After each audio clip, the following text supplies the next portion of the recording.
from WEEK, your home team. This is 25 News at 10.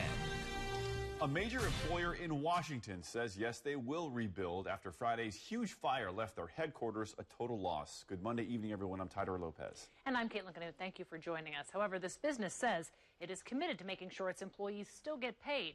Gary Uftring told his employees today that despite the loss of his dealership, the company is in Washington to stay. He spoke to workers today during a meeting at 5 Points in Washington. Denise Jackson has that story in tonight's Top Story. Gary Uftring says his Washington dealership is a total loss after a massive fire that burned for more than 12 hours on Friday. Over 30 fire departments were called in to fight the huge blaze. Uftring says he was there the whole time until they were told to leave. Water was, in some places, 6 to 12 inches deep. They were using 5,000 gallons of water a minute trying to put the fire out. Ice was everywhere. They was hauling in salt. During a meeting Monday with employees, Uftring praised his crew for getting customers and workers out of the building safely. He says there were nearly 20 cars in the service area when the fire started.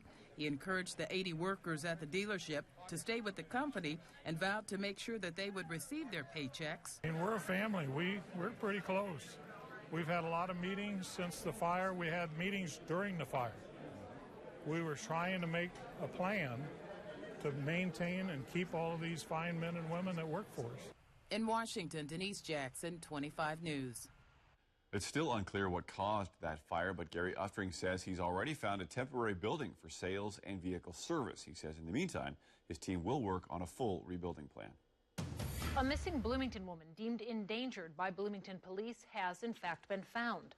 72-year-old Kathleen Tabor of Bloomington was reported missing last Thursday after she left OSF St. Joseph Medical Center against medical advice. Police say she does suffer from several medical and mental health issues. She was located safely on Saturday.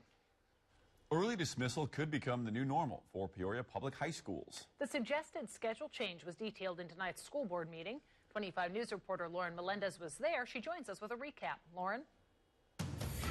Well, Caitlin, that presentation explained that there would be no time changes for District 150 primary or middle schools and highlighted a weekly 1-hour early dismissal for high school students. Now, the time when those students are let out early will allow teachers to meet in professional learning communities.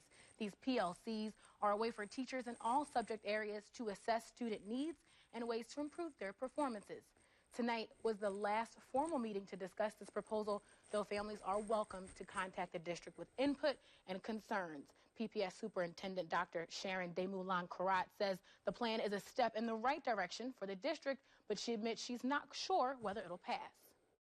I'll be surprised if it's a 7-0 vote. That would be very nice, but there's some individuals who still have some questions.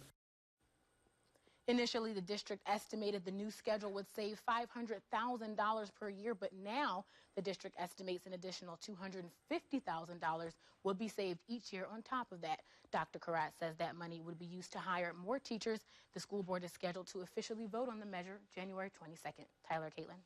Thanks, Lauren. And during a separate part of tonight's school board meeting, graduates of the Knoxville Center for Success were recognized for their academic achievements. We hear now from 2 mid-year graduates who credit that school with keeping them on the right track during some tough times. One young woman says balancing pregnancy and finishing her studies would have been a challenge without help from her teachers.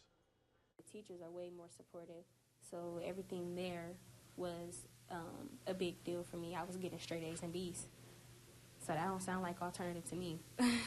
My message to my baby would be, if I can do it, if your dad can do it, then you can also do it. If you put your mind to it, there is nothing that can stop you. Be a dream chaser just like your dad. I felt like I needed that push. I plan to go to ICC, but before that, I plan to enlist in the Army. The students also joked that the school's strict no cell phone policy helped them stay focused. Knoxville's principal boasts that the school's graduation rate has increased over the last 2 years.